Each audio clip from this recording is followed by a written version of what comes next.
Que je suis contente de t'avoir. Je suis là. Bon, ça va bien? Ben, ça va très bien, toi? Bien, oui. Mon Dieu, Contente de te revoir ce soir. Ah oui, mon premier live Facebook, je pense. Je suis pas. C'est vrai? Je pense Ben, moi pas. aussi. C'est ça, on n'est pas des habitués. On va s'adapter pour la technique. J'espère que le son est bon. Moi, je t'entends bien. Moi aussi, je pense qu'on peut se lancer. Parfait. Bon, ben, commençons. Les gens se rajouteront pendant que les enfants se couchent, là, tu sais, le temps que c'est ça. Les tiens sont en pyjama, prêtes à l'heure du coucher? Moi, ils sont partis en auto avec papa parce que moi, mes enfants, dormir, c'est pas quelque chose qui les connaît bien. Donc, des fois, c'est ça, pour régler le dossier, on part en auto, puis c'est ça. Ça les apaise. C'est ça. Voilà. J'avais le même modèle. Les allergiques au sommeil, pas des fans. On se comprend. Mais dis-moi, toi, ils ont quel âge, tes enfants, déjà? Donc, moi, c'est 2 ans et demi et 4 ans. Donc, c'est ça. C'est quoi leur nom? Donc, c'est Léonard qui a 4 ans, puis Lisa qui a 2 ans et demi. Donc là, c'est ça, il y en a une dans le Terrible 2 ou Adorable 2, là, c'est la nouvelle chose qu'il faut dire. Hein. Je veux dire plus positif. Puis, c'est ça, mon garçon, il vient de rentrer dans son adolescence d'enfant. Là, ça mal. C'est comme la pratique générale. Des belles. Ouais. Puis toi, ils ont quel âge déjà? Moi, c'est Émile, 11 ans, un vrai préadolescent amateur de jeux vidéo et robotique. Et j'ai ma petite Rose qui aime la slime, les paillettes et globalement tout ce qui est salissant le plus possible. Fait qu'on on est à une autre phase un petit peu, là. On n'est plus dans les balades en voiture, malheureusement, près d'auto. C'est ça, chaque étape, c'est ça. À chaque âge, ses défis et c'est ça. À chaque âge, ses défis. Exactement.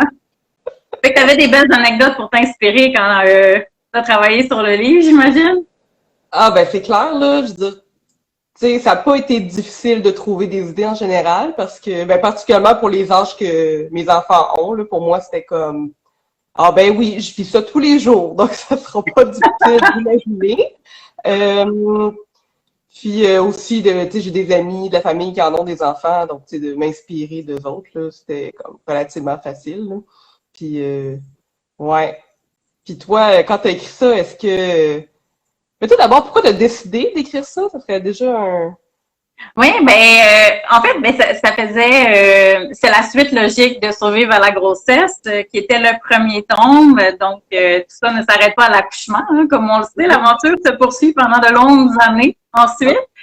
Puis on avait eu plusieurs échos positifs là, suite à Survivre à la grossesse, des gens qui trouvaient que c'est une lecture qui fait du bien, c'est un peu la petite tape dans le dos que tu as besoin parfois quand c'est plus difficile ou puis on s'est dit, ben, je pense que ce message-là peut résonner tout autant avec les parents, déculpabiliser aussi, décomplexer un peu, puis présenter un visage de la parentalité qui est moderne, mais qui est surtout inclusif et bienveillant, qui n'est pas du tout dans le mode d'emploi ou dans la culpabilité. Donc, on voulait poursuivre dans notre lancée de la grossesse, puis à date, je pense que ça résonne bien avec les parents. Là. Je pense que ça fait du bien d'en rire et de se donner une petite tape dans le dos, là, surtout après la dernière année.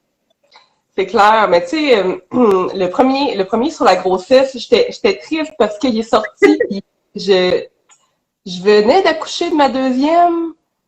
Tu sais, c'est sorti tout de suite après, puis je me disais, ah, c'est vraiment le guide que j'aurais aimé parce qu'il était. D'abord, les dessins d'Anna sont comme. Nana Roy sont comme tellement beaux, là, je l'aime tellement. Puis le guide, je le trouvais tellement complet, puis à la fois, tu sais, sans jugement. C'est ça, tu sais, parfois on a l'impression que les guides pour les parents, c'est tellement voici ce que tu dois faire, voici une technique qui est tabou. Certains parents le font, mais ce n'est pas recommandé. Puis là, t'es comme, bon, ça y est, ça y est, je suis enceinte, puis ça va mal aller, mon affaire, tu sais. Mais Non, ça, je trouvais c'est ça. Puis j'en cherchais des guides comme ça aussi qui étaient pas. Je sais pas, quand j'étais enceinte, on dirait que tous les outils pour les futurs parents, c'est tout le temps un peu le même genre, tu sais, très rose avec des papillons. Puis tu sais, je pense que ça convient à un certain type de public, c'est correct, genre, mais quand t'es pas ce genre-là, c'est vraiment difficile de te retrouver là-dedans. Puis ça, je trouvais qu'il était comme neutre, puis ça faisait vraiment du bien. Donc, moi, ça me faisait plaisir de faire la suite, là. Ben, ça me faisait tellement plaisir que tu acceptes d'illustrer tout ça. Puis ce qui était bien, c'est justement que tu pouvais ajouter ta touche, puis ton regard de parent, puis c'est enveloppant, c'est doux, c'est des beaux traits d'humour. Moi, il y a plein d'illustrations que tu as fait, que j'avais l'impression que tu avais installé une caméra chez moi ou dans mon vécu parce qu'il m'est arrivé exactement la même chose. Fait que j'ai l'impression qu'il y a beaucoup de parents qui peuvent se retrouver dans ce genre d'anecdote-là. Ça fait du bien d'en rire puis d'avoir quelque chose, je pense, qui est un peu entre les deux. Comme tu dis, on a beaucoup de guides avec des modes d'emploi. Moi, je suis sortie de l'hôpital, j'avais mon guide Mieux vivre avec son enfant que je feuilletais compulsivement. Ça peut qu'il arrivait quelque chose. Non, c'est ça. Ou tu as des livres qui sont 100% humour, très humoristiques, qui sont parfaits aussi, mais je pense que c'est bien d'avoir un hybride un peu entre les deux. Donc, on en rit, on a une autodérision, mais on peut quand même avoir le conseil d'amis aussi pour essayer de t'inspirer, peut-être. C'est ça. Sans l'âge aussi, tu sais, des fois, c'est comme... C'est ça, j'ai toujours l'impression que c'est comme dans les extrêmes. C'est comme, soit t'aimes ça, soit t'aimes ça vraiment trop, puis après les deux, tu fais pas aussi tuer. T'es comme, ben là, ça dépend des jours, là, je sais pas trop. Ben, ça dépend même dans la même journée. Moi, je peux aller d'un extrême à un autre, d'un moment où je trouve que je suis une super mère qui organise une chasse au trésor pédagogique, au moment où, là, j'ai vraiment hâte qu'elle se couche, que c'est... Donc, je pense que dans une même journée, tu peux être à la fois ces deux extrêmes-là. Un peu de temps, c'est... ouais. Est-ce que, comment tu as trouvé ça, illustrer le livre? Ça a été spontané, puis l'inspiration était au rendez-vous? Au contraire, tu te posais beaucoup de questions, puis comment tu as vécu ça, le travail d'illustration? Ben, pour vrai, ça a été relativement facile, là, dans le sens que, tu sais, comme je te dis, je reconnaissais beaucoup de choses que j'avais vécues, puis, tu sais, je me demandais tantôt, tu sais, quelles illustrations que j'ai déjà vécues, puis la majorité, c'est des choses que j'ai vécues. Je suis comme, tu sais, même, tu sais, dans le guide, on parle des maladies des enfants, puis je suis comme, ben, pourquoi j'ai été capable de les illustrer, c'est parce que je les ai toutes suivies, ils sont toutes dues, là, ou presque. De quoi l'enfant a l'air quand il a faim, ben, je sais tout ça, là. J'ai tout passé par là. C'est pas trop loin dans ta tête, là. Exactement, oui. Puis en plus, ça, c'est frais, tu sais, je suis dans ces âges-là. Fait que c'est sûr que c'est comme mon quotidien, là. Oui, c'est ça. Moi, il y avait plus des choses que j'avais cachées loin dans ma tête, là. J'avais complètement oublié, là. Moi, les pleurs d'histoire, je t'avoue que j'avais caché ça dans un tiroir lointain pour l'oublier. Mais ça fait des souvenirs. Mais justement, vu que c'était loin dans ta tête, est-ce que, tu sais, il a fallu que tu te remettes à jour dans certaines informations? Déjà, ça bouge tellement vite. Ça bouge tellement vite. Que tu ne dois pas faire, là? C'est comme... Oui, exact. Ben moi, la diversification alimentaire menée par l'enfant, j'ai pas connu ça. Même pas pour ma fille. Non, moi, je suis team purée. J'ai même eu, dans un moment de délire, l'idée de faire ma propre purée de volaille. C'était une très mauvaise idée. Mais c'est probablement que je l'aurais expérimenté, moi aussi, la diversification, mais c'était pas du tout à l'ordre du jour, là, à ma lointaine époque où ma fille allait ça. Exact, ça change vite. Donc, c'est ça, as-tu dû refaire des recherches, puis... Exactement. Fait que c'est vraiment ma casquette de journaliste, là, les premiers temps, là. C'était super important pour moi d'inclure plusieurs voix de parents. C'est pas seulement, c'était pas biographique, là. Je voulais pas que ce soit seulement mon regard puis mes anecdotes, quoi que j'en ai une cargaison pleine, mais d'avoir plusieurs discours, plusieurs perceptions. Je pense que c'est ça qui est important de se rappeler aussi. C'est pas un modèle unique, il y a plusieurs façons de faire, fait que de vraiment aller sonder d'autres modèles, d'autres parents. Je pense que c'est vraiment l'étape 1 là, pour nous assurer d'être le plus inclusif possible aussi. Ben oui, c'est ça. Mais c'est ça, ça va tellement vite. Je te posais la question parce que, tu sais, j'ai 2 enfants rapprochés quand même d'à peu près d'1 an et demi. Puis déjà, quand j'étais enceinte de ma deuxième, il y avait des choses qui avaient changé. Je disais, mais... Mais c'est confrontant. comme parent, c'est confrontant parce que tu souhaites tellement le meilleur pour ton enfant que tu t'assures d'être au plus éprouvé puis la meilleure approche possible. Puis un an plus tard, c'est plus valide, puis il fallait pas faire ça. L'impression que c'est peut-être un faux pas. Fait que je pense que c'est d'autant plus important de se rappeler que à chacun sa méthode, à quelque part. C'est bon, on fait tout du mieux qu'on peut. C'est ça le gars. Incroyable. En faisant mes recherches, j'ai même appris que mon fils était probablement un baby. J'ai jamais percuté avant. C'était vraiment, en faisant les recherches, je fais, il y a un nom maintenant, on le nomme, c'est documenté. Alors que moi, c'était, comme je te disais, la gestion des pleurs du soir, puis de l'éveil, peu de temps de sommeil. Tes défis en tant que parent dans les âges de petits comme ça, les toddlers, c'était comme, est-ce que ça a été ça surtout, qui a été le plus éprouvant pour toi, ou? Oui, mais toddler un peu plus vieux, nous, on a une belle expertise dans l'opposition par chez nous. Pas tant les crises de bacon que on sait où on s'en va. On a des mots pour le dire, des arguments, puis on pose beaucoup de questions. Donc, on est plus dans ce profil-là.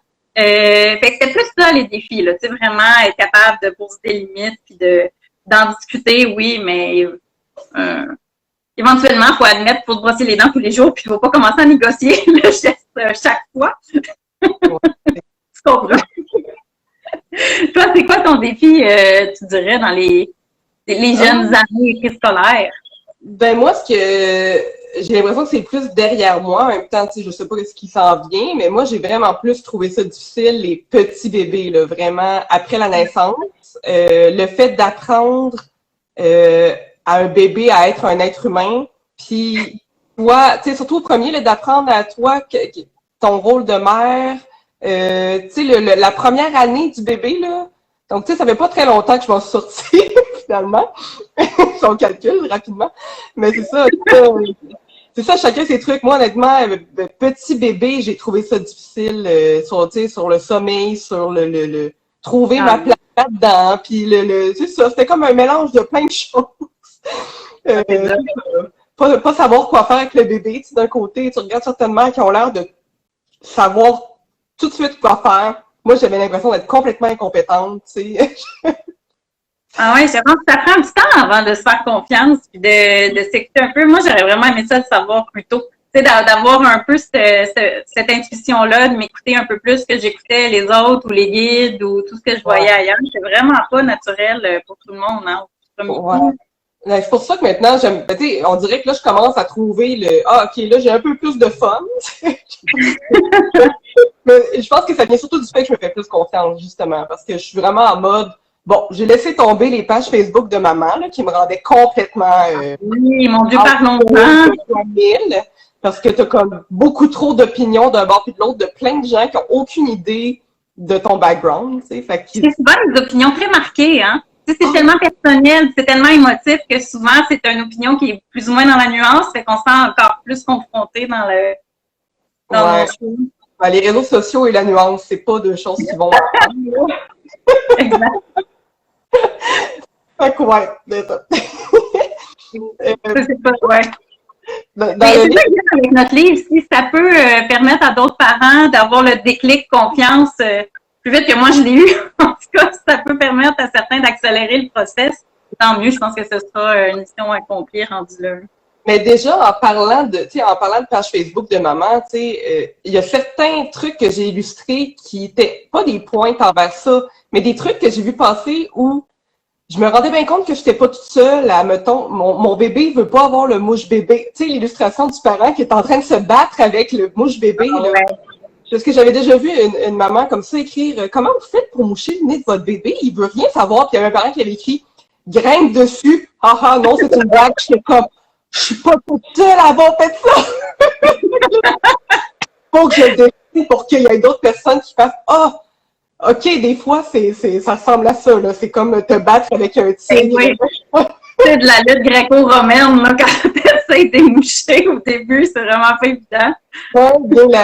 Ouais, l'illustration sur le 5-10-15, tu sais, Mon Dieu, j'ai eu peur de le mettre, cet encadré-là. J'ai fait exprès de l'éviter Puis l'éditrice m'est revenue, puis elle fait, non, faut que tu fasses un encadré 5, 10, 15. Je fais comme, oh non, ça, je vais m'attirer les foudres des deux clans. Ça va être terrible.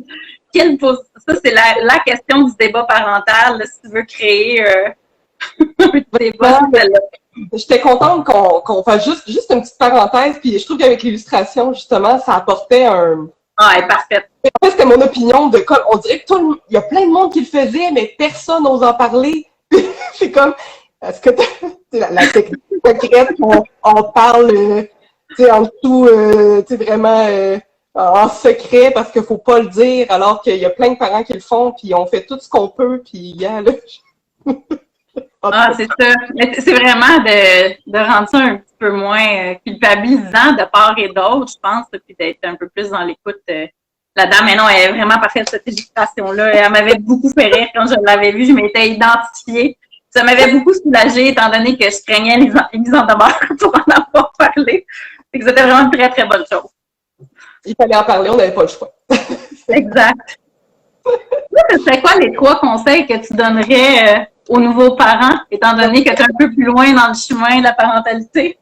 Ben, tu sais, le conseil qu'on dit tout le temps, c'est super cliché, c'est comme, tu sais, fais-toi confiance, là, parce que, c'est ça, justement, t'as comme tellement de conseils d'un bord puis de l'autre que, tu sais, en bout de ligne, c'est toi le parent, puis c'est toi qui le sais, là, tu sais, c'est comme, en tout cas, ça c'est mon avis. Oh non, vraiment, vraiment. Qu'est-ce qu'on... Ben, en fait, moi, la plus grande leçon là, de devenir parent, ça a été d'apprendre à demander de l'aide et de l'accepter. Parce que ça, dans le mode « je suis capable toute seule ce qui est quand même vrai, là, tu sais, je suis capable de me débrouiller, mais il y a des moments où j'ai eu besoin d'aide. Puis quand les gens t'offrent de l'aide, accepte-la. Tu sais, parce que puis, si la personne ne voulait pas vraiment t'offrir d'aide, ben c'est son problème. C'est son apprentissage à elle.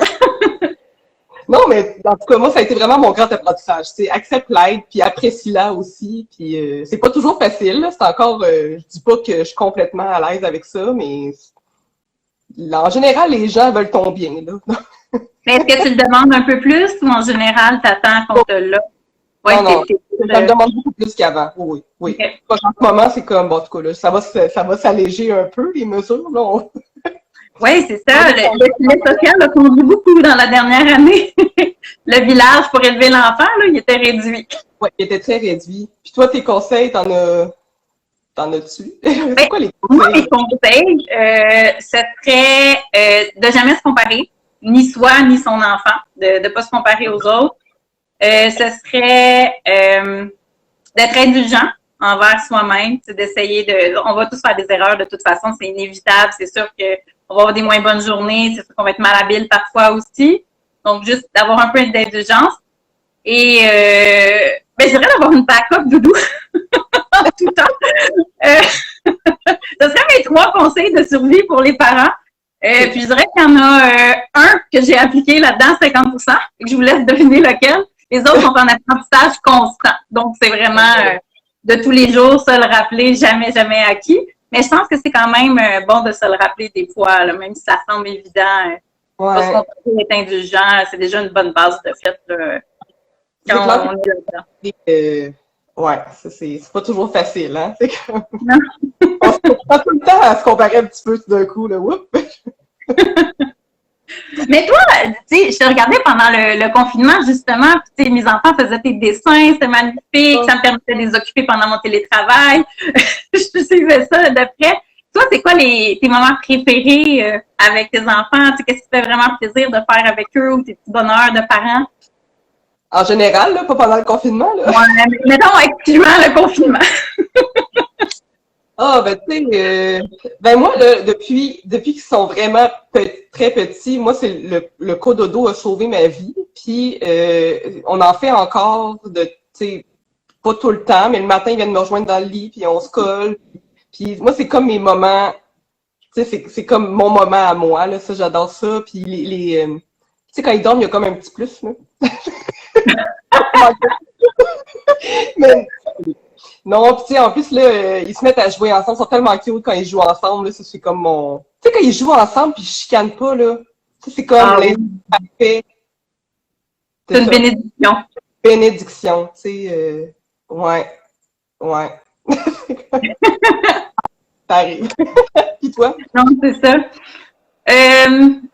Ben, plein de choses, mon Dieu. Puis les miens sont rendus à un âge où c'est vraiment bien d'avoir des discussions avec eux. Tu sais, je trouve que c'est l'âge idéal pour discuter là, quand ils sont au primaire parce qu'ils sont encore à l'âge où ils trouvent que tu as un propos qui est valide, puis ils trouvent pas que tu es complètement dépassé dans ce que tu dis. Puis d'un autre côté, ils ont un certain recul, ils sont capables d'être raisonnables, puis ils ont une mode de culture qui fait que c'est super intéressant de discuter avec eux, puis de les voir évoluer dans leur perception des choses. Moi, ça me fascine vraiment de voir comment ils gagnent en maturité, juste d'une année à l'autre. C'est fou comment que leur regard change autour d'eux, comment ils évaluent les choses. Des fois, ils entendent des trucs aux nouvelles dans l'actualité. Ils posent des réflexions super intéressantes qui m'amènent, moi, à réfléchir, puis qui alimentent la discussion. Fait c'est hyper intéressant de voir le chemin qui a été parcouru. Ça, je trouve que c'est vraiment des bons moments. Puis de l'autre côté, ils sont encore jeunes. Là, ils aiment ça quand on les chatouille, ils aiment ça quand on lit ensemble tout collés dans le lit, ils aiment ça faire des crêpes le matin. Fait que c'est vraiment un bel équilibre entre un beau début de maturité, mais en même temps, tous les petits bonheurs de l'enfance, de faire du cerf-volant sur le bord de la plage l'été. C'est encore permis, mais mes mois sont comptés. On s'en va vraiment vers la adolescence. On m'a souvent dit que l'âge de tes enfants, c'est comme un âge vraiment le fun parce que justement, ils sont comme encore petits, mais à la fois, tu sais, ils sont comme ça, justement, ils sont vraiment plus autonomes, mais tu sais, ils acceptent encore de se promener avec leurs parents, tu sais. C'est comme c'est encore ça, tu sais, les parents sont pas encore dégueux, c'est correct, tu sais, c'est comme un bel âge. Mais la transition est amorcée, je dois dire, parce que moi, mon garçon, qui va aller en 6e année l'année prochaine, on est rendu au stade où là, je peux plus lui faire des câlins en public. Là. On se rappelle que ça courait vers moi il n'y a pas longtemps, ce petit garçon-là. Mais maintenant, c'est vraiment une autre étape qui s'amorce. Puis là, maintenant, c'est le regard de l'autre, c'est un petit peu plus présent que c'était avant. Et c'est sûr que ça change déjà la dynamique. Mais effectivement, là, les années intermédiaires, là, comme ils les appellent, c'est vraiment un beau moment aussi. Mais là, justement, tu veux faire un tome 3 sur l'adolescence. On écrit à suivre, là. Ce sera pas c'est pas un secret qu'il va y avoir probablement un tome 3 sur l'adolescence. Mais tu sais, justement, tu vas-tu attendre d'avoir du recul pour le faire un peu plus ou Ben non, si je me fie au plan initial, j'aurais pas beaucoup de recul. Ça va être dans le jeu de l'action pas mal. Donc, je pense que ça va être c'est drôle parce que la grossesse, je l'ai écrit avec vraiment un peu plus de recul, étant donné que c'était derrière moi. Celui sur la parentalité, j'étais quand même dans le feu de l'action. Fait quand je parlais des devoirs ou des premières fois, toutes ces choses-là, je le vivais en même temps que je l'écrivais. Puis pour l'adolescence, ça va être au contraire quelque chose qui va être un petit peu plus dans l'anticipation. Donc, je fais mes recherches de journaliste puis je me prépare à ce qui m'attend. Puis j'essaie de voir ce sera quoi les prochaines étapes puis comment est-ce que je vais... Mais c'est hyper thérapeutique en réalité. Je trouve ça vraiment je sais pas si t'es du genre à... Moi, je suis de même, mais il paraît que c'est les anxieux qui font ça, là. Ma fille m'avait dit ça un jour. C'est comme... Moi, je veux comme tout savoir. Je me comme beaucoup trop. Quand je me suis préparée à l'accouchement, c'était comme... Je veux tout savoir qu'est-ce qui peut arriver. Fait que là, j'étais prête à toutes les éventualités. Fait que je me disais, je pourrais pas être étonnée, tu sais, parce que je sais pas ce qui peut arriver, tu sais. Ça donne pas grand-chose, seulement en bout de ligne, de faire ça. Mais je pense qu'il faut vraiment beaucoup t'informer comme avant d'être dans une situation. Alors. Oui, puis en plus, j'apprends pas. Je fais la même chose à chaque étape, même pour l'accouchement. Écoute, j'étais prête comme si je me préparais pour un marathon. Là. Je m'étais vraiment... j'avais lu, je m'étais préparée, j'avais médité, j'avais aussi évalué toutes les options. Puis évidemment, il n'y a rien qui s'est passé comme prévu. On m'avait mis en retrait préventif. Finalement, je pense qu'il serait encore dans mon ventre s'il ne l'avait pas provoqué. Donc, je pense que... Il y a une certitude, il finit par sortir, là. J'y croyais plus. J'y croyais plus, Estelle. À la fin, je pensais que j'étais pour être la première à être enceinte pour toujours. Heureusement. Tout est bien qui finit bien. Mais non, mais je pense que moi aussi, comme toi, ça doit être l'anxiété qui parle, mais juste de lire, puis de préparer, puis anticiper, puis voir un peu les choses venir, même si on finit toujours par être surpris, ça fait partie du processus. Mais déjà, j'apprends plein de choses, puis je trouve que non, ça promet. J'ai presque hâte à l'adolescence. Ça va sûrement bien se passer. Tu sais, tout le monde fait tout le temps dramatique sur l'adolescence, mais c'est pas... ça se peut que ça aille très bien, là. C'est pas... On s'en jase. C'est un an.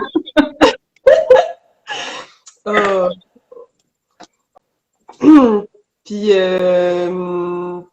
attends, qu'est-ce que je voulais demander comme question? Ben, moi, j'en ai une pour toi. Tes enfants, est-ce qu'ils font des mauvais coups des fois? Tu sais, y a-tu comme un coup notable que tu vas te rappeler longtemps?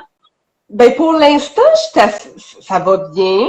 Je ne sais pas pourquoi. Je ne sais pas pourquoi j'ai été épargnée des mauvais coups mémorables. Tu sais, mon garçon de 4 ans, c'est vraiment pas un... Tu sais, il va pas faire du dégât. C'est pas un enfant comme ça. Il fait pas de mauvais coups. Tu sais, il n'y a pas de mauvais plan. En tout cas, pas encore. Il n'y a pas de plan. Par contre, ma fille est exactement comme moi. Puis, quand j'étais enfant, fait qu'elle, faut se méfier. Tu sais, elle dessine sur les murs. Puis, c'est ça, là. Fait qu'elle, faut se méfier, là. Puis, elle est plus dans la créativité. Fait que, tu sais, mettons, l'autre fois, elle a comme savonné la salle de bain au complet avec du savon à main. Mais pourquoi? Est-ce que... Ben, moi, je la comprends, ça tartinait la salle de bain, tu sais, c'était comme, ça devait être beau, elle devait dire, tu sais, c'est tout. Mais j'étais de même, moi, genre, la salle de bain était propre. Ben, clairement, elle faisait de l'art, là, elle était comme, wow, tu sais.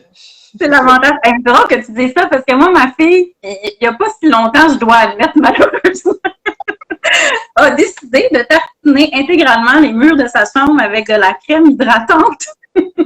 Donc, je suis rentrée dans sa chambre et je me demandais pourquoi tous ces murs étaient lisses et parfumés.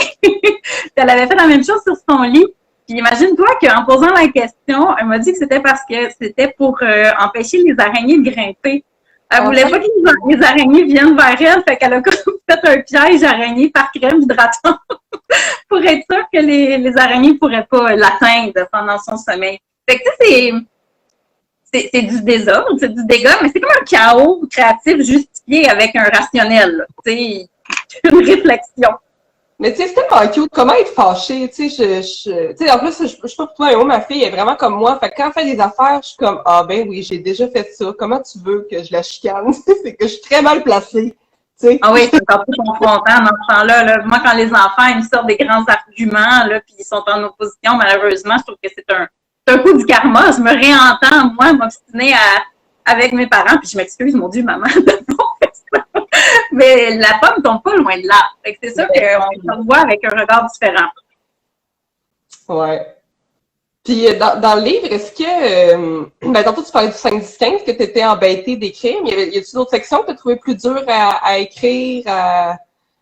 Ben oui, dans le sens que c'est super important pour moi d'avoir une diversité de voix, d'avoir plusieurs modèles de famille, plusieurs modèles de parents. C'était surtout important de parler des besoins particuliers des enfants qui ont. Je pense que c'est un chemin de la parentalité qui est à part entière, qui est un peu différent. Moi, mon garçon a son lot de diagnostics, donc je connais un peu ce parcours-là. C'est pas toujours évident, puis on n'en parle pas tout le temps dans les guides. C'est souvent quelque chose qui est sorti à part ou qui est en petit encadré en bas. Puis j'avais envie d'en faire un peu plus de place, fait que j'ai intégré d'autres voix que la mienne, évidemment. Ouais. C'est ça qui est trop beau dans notre livre, c'est qu'on a un plein de chapitres là-dessus, puis c'est vraiment dans c'est positif, c'est pas du tout dans le dramatique, parce qu'il y a plein de beau dans ces histoires-là. Puis je parlais à tous les parents, puis c'était vraiment ça qui ressortait, c'était l'amour que tu as pour ton enfant, tout ce que tu fais pour bien l'accompagner. Puis c'est comme un parcours plus, tu sais, où il faut souvent que tu t'investisses encore plus. Mais je trouve que c'est pas du courage, c'est vraiment de l'amour. Fait que ça, je voulais m'assurer de vraiment bien présenter les choses. Je voulais que le message qui ressort soit le bon, que ça soit pas présenté d'une façon négative, parce que c'est pas ça qui ressortait du tout des témoignages. Je trouve qu'avec les illustrations, ça sort tellement bien. C'est plein de douceur, c'est beau, c'est plein d'amour aussi. Fait que je pense que c'était très touchant. J'ai beaucoup aimé ce chapitre-là. Ça m'a fait plaisir. J'étais contente qu'on en parle parce que, tu sais, personnellement, mes enfants n'ont pas de diagnostic. Je sais pas s'ils en auront, là. Pour l'instant, ça a l'air correct en général, mais on sait jamais, là. Mais tu sais, dans ma famille, tu sais, il y a du TSA, tu sais, puis donc, tu sais, c'est une réalité que je connais quand même bien, puis on en parle de plus en plus. Mais c'est comme souvent des choses que c'est un petit encadré, c'est comme, bon, ben en passant, si vous avez des doutes, il y a des ressources. Bon. Ah oui, c'est ça. Mais encore. Non, fait que, tu sais, je trouvais ça bien de justement, tu sais, l'illustrer dans mon cas, tu sais, de montrer que c'est pas nécessairement, tu sais, oui, c'est un gros défi, tout dépendant de c'est quoi le diagnostic, mais tu sais, c'est pas complètement noir non plus, puis c'est important de le montrer aussi, là, mais bon, c'est ça. Ouais, c'est ça. Fait que Ouais. c'est peut-être pour ça, ce chapitre-là, j'ai mis un petit peu plus de temps, j'ai mis un petit peu plus de réflexion, puis probablement parce que c'est un sujet qui était plus proche de moi aussi, donc c'est sûr que ça vient avec. Toi, y avait-tu des sections que tu as trouvées un peu plus délicates, un peu plus difficiles? Euh, c'est une bonne question, ça. Qu'est-ce que j'ai trouvé? Ben moi, en fait, c'est plus de sortir. Tu sais, c'est un truc que j'essaie de faire de plus en plus dans mes livres, de mettre de la diversité. Ouais. Tu sais, de toutes sortes, là, autant dans les sortes de coupes que dans les couleurs de peau. Puis je suis de plus en plus sensibilisée à ça. Mais c'est ça. Puis dans ce livre-là, je trouvais ça vraiment, on en avait parlé, tu sais, je trouvais ça important qu'on montre toutes sortes de familles. Donc, tu sais, ça, c'était, mine de rien, c'est encore des réflexes que je dois avoir, là. Donc, peut-être qu'il y a eu ça, là, que, tu sais, justement, il faut que je me pousse plus à le faire. Pour être complètement honnête, là, c'est comme, tu sais, quand on dessine, on dirait que c'est vraiment nono, là. C'est des réflexes tellement, tu sais, je suis juste entourée de personnes blanches hétéros. Fait que, qu'est-ce que je dessine par réflexe, c'est ça. Si je pousse pas un peu plus loin, tu sais, si je suis dans la T'en es paresse, pas conscient. Il faut que tu y penses. exactement, tu sais, puis c'est triste, là. C'est pas ça que je veux. Le bref, c'est bien. Mais le résultat, le résultat au final, c'est que c'est vraiment hyper inclusif. Là. Je trouve que la diversité est vraiment là. Puis ce que j'ai aimé beaucoup, c'est que la couverture est neutre. Tu sais, ça pourrait être un père, ça pourrait être une mère, on le sait pas, c'est juste un parent qui monte son drapeau blanc. Puis ça, je trouve que je trouve ça vraiment super bien, en fait, que ça s'adresse tant aux mères qu'aux pères dès la couverture. Là, on parle pas de maternité, on parle de parentalité. Puis, je trouve que ça le montre bien. Puis c'est de la même façon que dans le texte aussi, on parle pas de mère, on parle vraiment toujours de parents, c'est un ou l'autre, il n'y a pas de distinction. Puis, Ouais. Ben, il faut faire ça parce que, tu sais,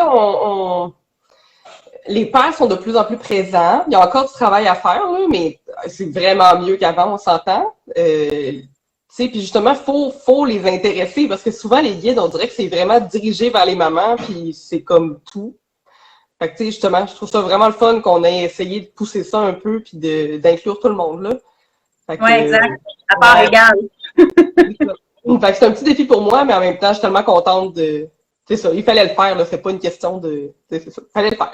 Fallait que ça Oui, soit. exact. Vraiment. Ah, moi, il y a Euh, des illustrations que tu as faites que j'ai vraiment, ben, je les ai tous aimées, là.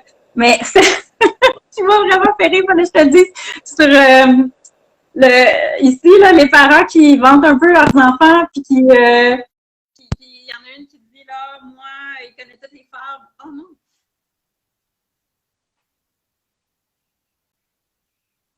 je pense que je t'ai perdu. Allô?